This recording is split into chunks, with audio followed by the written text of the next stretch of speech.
Hey everyone, Tankenstein here, and welcome to Stock to Spaded. In this episode, I'll be showcasing the MBT-70. This is a currently ranked 6 battle rating 9.3 main battle tank that is optionally unlocked in the American Ground Forces tech tree, though of course is also present in the German Ground Forces tech tree as the Kpz-70. This vehicle is more or less a complete upgrade over the XM803, featuring a 20mm cannon in place of an HMG that would be normally found on the XM803, better optics with a greater range of zoom, a much more powerful engine with 1305 horsepower being the absolute stock on the MBT-70, going up all the way to 1475 on the spaded end, whereas the XM803 only has 1250, meaning that the stock on the MBT-70 is more powerful than, of course, the fully spaded XM803. And you also have, of course, better composite layout on the MBT-70, as well as a fully adjustable suspension. So more or less, again, this is a complete upgrade, although the turret traverse speed is slightly lower on the MBT-70, likely because the turret is a little bit more heavy because it does feature a bit more well-rounded composite armor. Now that being said, in this episode, I'll of course be taking this vehicle out in 3 different battles. The first one being fully stock, in which I show you exactly how this thing performs, for better or worse, fully stock. Second battle will be give or take around halfway spaded, and the third battle will be fully spaded. That way you can see exactly how this vehicle performs all the way from stock through fully spaded, and I'll be giving you my thoughts and gameplay throughout, because of course I want you guys to see exactly what the journey is if you are thinking about picking this vehicle up, exactly how it will play and the 3 major stages of its life, so to speak. So that being said, please, if you'd like this video, comment on it, and subscribe. I greatly appreciate all of it. But either way, let's get into the video. Okay, looks like we have an enemy over here. Let's see if we can put this to work here. Perfect, very nice. BMP-2 killed. Hoping no one else is over here. Now, one of the big problems with this vehicle, in my opinion, probably the biggest problem with this vehicle, is going to be the fact, and again, this is fully stock, mind you, is that the armament on this vehicle is not good, right? Even the XM803, which is 9.0 BR, so 0.3 BR lower, has the same exact armament, and it doesn't work with that either, right? It is just not good in any way, really. And while you do, of course, have a better vehicle to kind of surround that armor, or armament, rather, it's still bad. So let's go ahead and move up a little bit here. Got the track. Don't even know what I'm shooting at. I do have an autoloader, which is nice. And thankfully I have the FPE, the free FPE, but my parts don't really exist here. Now, what it comes down to, however, is that I'm stuck with this heat shell, basically, for close range. I'm stuck with this for longer range, but the problem with this is that it's not very good. It's one of the worst ATGMs in-game. It's got a sub 300 meter per second muzzle velocity, or just fire speed, I guess you could say. Whereas this has a sub 800 meter per second muzzle velocity, which in and of itself is what I would like to consider to be booty chatter. So, realistically speaking, this thing, its armament starting off is terrible. Absolutely terrible at 9.0 or 9.3 BR. And then you might be saying to yourself, well, what about that heat FS? Well, you'd be right. This does have a heat FS. The problem with the heat FS on this, let's go ahead and see if can I shoot through it. I can. The problem with the heat, oh wow, I'm still somehow alive. But the problem with the, now, I'm not going to shame this thing for its armor by any means. It has good armor. But the problem with the heat FS that this thing, or the APF SDS rather, is that it goes through sub 300 millimeters of armor, which is, again, booty chatter. It's not good. I didn't get to cap that base. Hopefully this guy doesn't come around.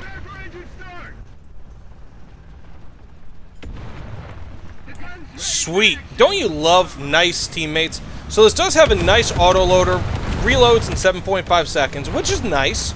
You know, it's not fantastic, but at least when your vehicle's on fire, you can, get that. I'm expecting I'm about to be hit by something. But again, really, the vehicle itself is fantastic. The MBT-70 is fantastic. Its armament is not fantastic. It is decidedly bad. Ooh, got the kill. Very nice. I'm getting a little lucky here. I can't. Fully stock. Sorry, buddy. Oh, but I can shoot at whoever's shooting at him. See if I can cover him. Apparently not. Where am I being shot at? Doesn't matter. So that said, that's the fully stocked match. The vehicle itself, it's got basically close range heat because the muzzle velocity sucks, and longer range, really bad ATGMs, but the vehicle itself is solid. So that said, let's get into the halfway speed and see what we could do, but not too bad given the supplies that I had to start the match. Again, pretty much the same vehicle in terms of armament as the XM803, just a better package to kind of shoot people with. So here we are, halfway speed in the MBT-70, and probably the best way I can put it is that this is kind of like a Leopard 2K, an Americanized Leopard 2K, with a lesser armament, right? So it's not as good in terms of, you know, the types of ammo that it has, but it's still okay.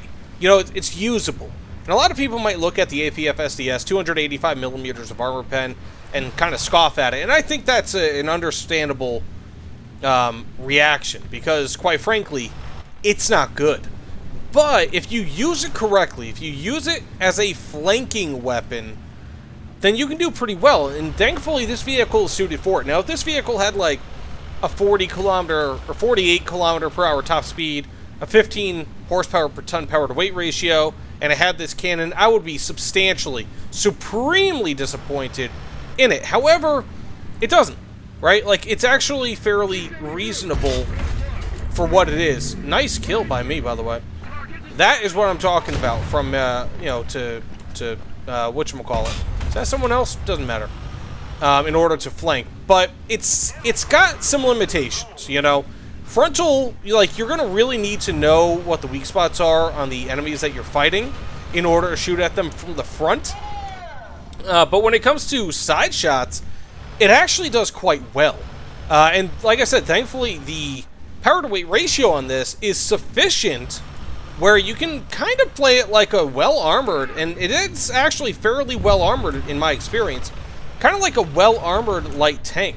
And it's been, for me at least, pretty damn decent in that role. So, here I am flanking. Ooh, that's a helicopter. Heli man. Kind of think I see someone way over there, but I'm not sure. No, thankfully I've got very good optics on this. And, you know, you probably have a lot of people out there who are also going to scoff at the fact that this doesn't have thermals at 9.3 BR. And realistically speaking, I don't really think that's all too big of an issue. It looks like there's an enemy over here somewhere. Just saw some smoke from a gunshot. But, you know, a lot of people might look at that and say that that is a real problem. I don't think so. You know, it's optics are good enough at this BR where you don't really have to worry about it, and there's not all so many people with thermals that you're going to be fighting. Ooh, got the engine, didn't get the kill. There's an enemy, he probably sees me. I just saw him moving that way. Okay, I think I see him. Didn't get the hit. I do have an autoloader, which is very nice. I think that's him right there. But he's just below the cover of that hill.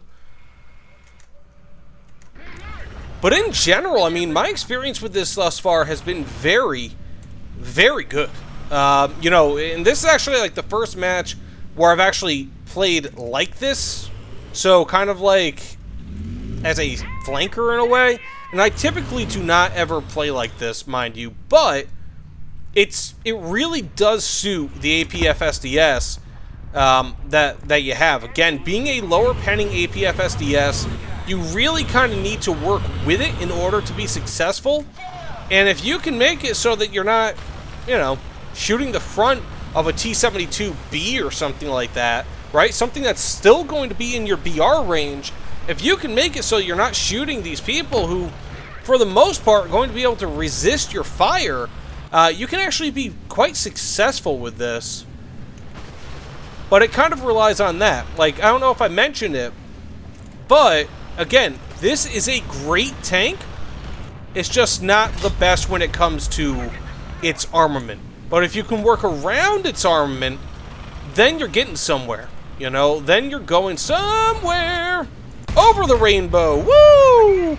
That guy was not paying attention at all. I got lucky there. So thus far I got 4 kills. I'm feeling pretty good about this vehicle. In general, I think the MBT-70, great vehicle. The 20mm cannon, it's not necessarily, it's not a huge upgrade over the 20mm or the HMG, the 12.7 that comes on the XM803. It's not an absolutely gigantic upgrade. The reason being is because it's not that accurate. It overheats very quickly, and it doesn't really, it's not a guaranteed pen. I mean, it's nice, but it's not a guaranteed pen. So let's go ahead and try to shoot it here. Is this guy already dead? Doesn't matter. So as you, I mean, actually, it's doing okay, but right there. So it's not a perfect thing. So that being said, I think I'm about to die here. Yeah, I am. But 5 kills, not too shabby. I have fallen in love with the MBT-70 much more than I thought I would. It's not perfect, but it's a great tank and a workable armament. That said, let's get into the fully spaded match. So here we are, finally, fully spaded in the MBT-70. And I will tell you guys this, just like I said in the previous match, but even more so now with this thing fully spaded. I think it's got like 1,470 or 75 horsepower. This thing rips. I mean, it is fast. The only thing really stopping it is its top speed, 64 kilometers per hour. If it had a higher top speed, I would be far outpacing this XM1, which actually I'm kind of surprised I'm not outpacing him substantially. So this thing is incredibly quick, and like I said, kind of to my point, you should play this thing like a light tank, or if nothing else, like one might play the Leopard 2K, if you guys are familiar with the Leopard 2K, but if not, basically a very fast, medium, or main battle tank. So this is pretty much what this is, along the same lines as the AMX-30 Super, for example. So a very, very good vehicle if you're into speed, and speed is what I like. This is a great vehicle that you might want to spawn first in, because you'll be able to get to those spots that you wouldn't be able to with, for example, an M60 A3 TTS.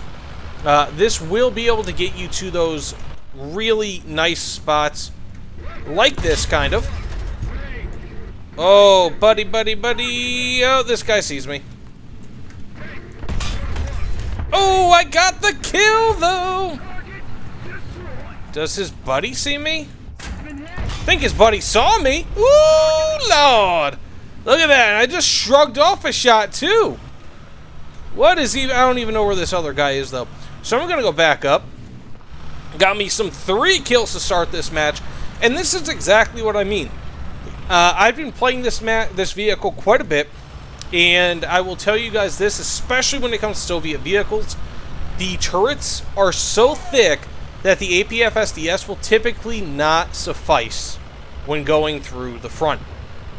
Especially even for upper glacis, when you're dealing with vehicles with composite armor, this is not going to suffice when going to the front. So you really need to use the speed of this vehicle to your advantage, get in those really nice side shots, get the really nice flanking positions, and continue to move up that way, and continue to flank your enemies, because that is probably how you're going to end up getting a lot of your kills. Okay, we have ourselves a big Leiterpanzer. Ooh, got a kill. 4 kills. Not too bad. I think they've all been snipers thus far, which has been very nice for me. Ooh, that might have been an ugly one. No, it wasn't. 5 kills. Oh, buddy. And this is exactly it. This is what it's all about. You know, I mean, when it comes down to it, you have to use your tank to its advantage, or to its strengths. because, you know, it's not always going to be necessarily a, you're not going to have every strength. Ooh, that was not what I meant to do. You're not going to have a tank where it's good at everything, right? This is an example of a tank. It's a great tank with an okay-ish armament, but it is a great tank. So the hull, the chassis, all of that stuff is just fantastic. But, you know, and including the armor, I've actually survived a lot with this thing. Like this, for example. But I cannot see this guy, so I'm suspecting I'm going to die. So I'll respawn. Oh, I see him. Ah, a little bit too late. But I'll respawn just to kind of finish this thing up. But not too bad. 5 kills, 1,375 points in just a few minutes. All while flanking and playing to this tank's strengths. So with that said, do I recommend the MBT-70? And I will say yes, kind of. So if you guys like the XM803, which, you know, I personally really enjoyed, if you like the XM803, this will scratch your itch. This is a great vehicle that is more or less in the same line as the XM803. It's pretty much the XM803, but supercharged. And, you know, it's got a better, better speed by a good margin, too. Even though that's a fast vehicle in and of itself. It's got a wonky suspension system, as you guys can see here. I am now flat as a pancake. This is a pancake tank. The only problem with doing it like this, though, is that it really actually screws up the stabilizer quite a bit, because there's no cushion, really. So as you can see, this thing is jumping around like no one's business. But if you don't mind about that, it is still a really cool feature. You could even raise it, do it to the side, whatever. But more or less, I mean, again, you're getting a better tank, you're getting more armor, mostly, you know, like the front, for example, you can't see it there, but it's a bit better encompassing armor as opposed to the XM803, and you also get slightly better optics, you get the 20mm cannon. That's pretty much it. You know, it's a slightly better vehicle. I would say most of it is worth the BR increase, but it's one of those vehicles that you're probably not going to succeed in taking a lot of tanks on head-to-head. It's got a nice auto-loader, you know, 7.5 second reload, which isn't bad. It's reasonable, and, you know, it's something that will keep reloading even if you put out a fire. So overall, it's been very nice. Ooh, I hope I don't die! That 20mm cannon is nice, but it's not necessarily a the end-all be-all, by the way. Even against even more lightly armored tanks than that, it's not going to save you all the time. So you have to bear that in mind. It's a good autocannon, but not the greatest thing in the world. It's just something that will help, especially when killing enemy aircraft like helicopters. But for the most part, it's not necessarily going to get you a ton of kills. So yes, I mean, I do recommend getting this vehicle if you guys love the XM803. I personally really like the XM803, and I really love this vehicle. And I'm actually currently, while I'm recording this essentially, I've got the M60A3 TTS in my lineup, and I've been doing kind of a concurrent stock to spaded with that. So, that should be out within a few weeks probably. And I will tell you guys this. This vehicle, I like it a lot more than the M60A3 TTS because it has the speed even in spite of having a mediocre armament. You know, the TTS actually has pretty good armament plus a thermal sight, which this does not have. However, again, the speed on this thing makes it. It is what makes this a very special vehicle. We have an enemy over there. Ooh, dropped right in there. But this, again, very special vehicle. 7 kills, easy. Very easy kills. And it's just a hoot to play. So yes, I mean, I do recommend it if you really like the XM803. A lot of people are probably just not going to like, look at this suspension. Also, look at this. So the treads go underneath the ground now, according to this, because I've lowered it so much. But let's see if I can get myself one more kill here. And I can. Very fun. Very nice. 8 kills. Not even close to getting a nuke. But yeah, 100%. I recommend it for people who love the XM803. If you don't really like the XM803, I would wait until the RP cost of this thing drops. It's supposed to drop by 50%. At that point, I would say it's definitely worth delving into, because that 20mm cannon is cool. The suspension is really funky. It's not really a game-breaking feature, but it's cool. And it's just an overall very good vehicle. So that being said, we have won this match. As you can see, we are now spawn pushing. There's 2 people left on the enemy team. No hope for them. So thanks so much for watching, everyone. Please, if you'd like this video, comment on my video, I guess, and subscribe to my channel. I would really, genuinely, greatly appreciate that, as it all means the world to me. But either way, thanks so much, everyone, and I will see you all on the other side. I got a 9th kill. Take care, everyone.